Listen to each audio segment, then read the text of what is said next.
चौथा विकेट विश्वरंजन साहू।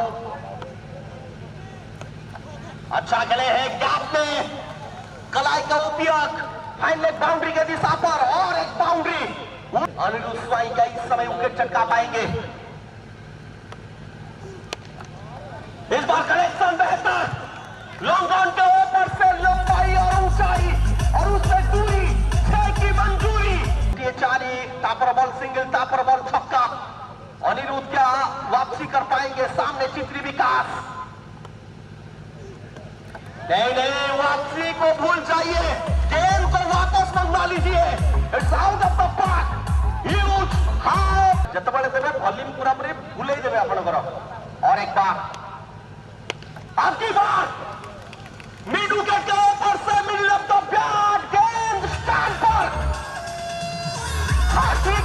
दिलदार पारी खेलते हुए तहलका मचा दिया है।